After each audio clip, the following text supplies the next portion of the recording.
Assalamu alaikum all. In the name of Allah, the Beneficent, the Merciful. Today I would like to share some information about calligraphy. Let's start.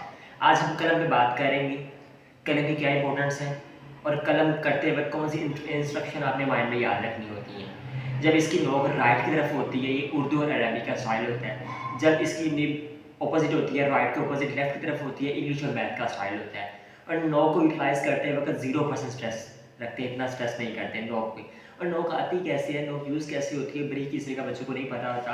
नोक कैसे use होती है, जब इसकी नोक हम right की तरफ इसे मूव करते हैं, कलम को राइट की तरफ मूव करते हैं नीचे की तरफ, तो इसका बारीक हिस्सा उस पर स्ट्रेस 0% देते हैं और मोटे हिस्से पे स्ट्रेस आप दे सकते हैं। और आज मेरे बड़े ही ज़हीन स्टूडेंट्स DRCOM स्कूल सिस्टम के स्टूडेंट्स हैं और वो अपने इंट्रोडक्शन देंगे। जी, Assalamu alaikum all. My name is Ahsan. I read in 6th class in DRCOM School, Boalisina campus. जी, Assalamu alaikum all. My name is Ahmed. I read in 6th class in the Arkham School, Bolisina campus. Okay, would you like to say something, कुछ add करना चाहें, कुछ rules बताना चाहें?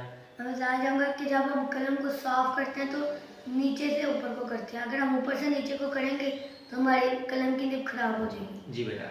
और मैं ये बताना चाहता हूँ कि जो कलम है इसको ना हम 3 उंगलियों से थामते हैं, एक थाम से, एक शहादत की उंगली से, एक मिडिल फिंगर। जी नाज़रीन, कलम को 3 फिंगर्स थामा जाता है, अंगूठे से, थंब से, इंडेक्स फिंगर और मिडल फिंगर, 3 फिंगर थामा जाता है। और ये 2 फिंगर्स इक्वल होती है, ये आगे होती है, ठीक है। और बस यूज़ करने की तरफ जाएगा कि टीचर ने यूज़ कैसे किया है। डिफरेंट बच्चे पकड़ते हैं, कोई आगे से कलम को थामता है, कोई पीछे से थामता है। तो बच्चे को आप ना कि या कैसे थामते हैं, बस उसका एंगल देखिए, एंगल कौन सा है उसने रखा हुआ है, ठीक है। अगर वो एक्चुअल आगे से पकड़ने का, उसे आगे से पकड़ने दें, बस उसे नोक का बताएं और मार्कर के मोटे हिस्से का बताएं, ठीक है। और अब नोक आप स्टार्ट करते हैं हम नुक्ता। जी, नुक्ता स्टार्ट करते हैं फर्स्ट ये सेकंड जो इसका है, फर्स्ट नुक्ता हमने यहाँ से स्टार्ट कर लिया, सेकंड नुक्ते का आपने याद रखना है, सेकंड यहाँ से स्टार्ट किया जाता है, थर्ड ये इसी से स्टार्ट किया जाता है और फोर्थ इसी से स्टार्ट किया जाता है। 1 2 3 and 4।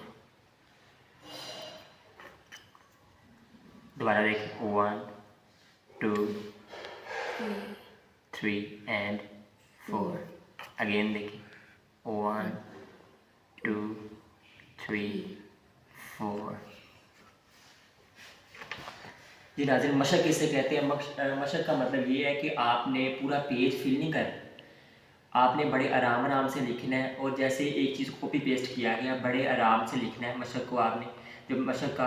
और जब मशक आप कर रहे हो तो एक ही साइज़ के लफ्ज़ बने, कोई बड़ा ना हो कोई छोटा हो। लाइन्स का, नुक्तों का भी ख्याल रखना है कि नुक्ता कहाँ आ रहा है। और स्पीड में आपने पेज भरने की कोशिश नहीं करना, और टीचर के लिखे हुए पे लिखना है। जैसे अब मेरे नुक्ते ये लिखे हुए हैं, तो आप नीचे बच्चा 15 बार लिखेगा, टीचर्स के लिखे हुए टच करेगा बार बार, अगेन एंड अगेन। टीचर ने कैसे लिखा है, टीचर करवाना क्या चाह रहा है। अगर आप अपनी और अपने बच्चों की कैलीग्राफी राइटिंग ठीक करवाना चाह रहे हैं तो बिलाल एजाज स्किल्स अकेडमी के साथ रब्ता करें। Thanks for watching video. अल्लाह हाफिज़।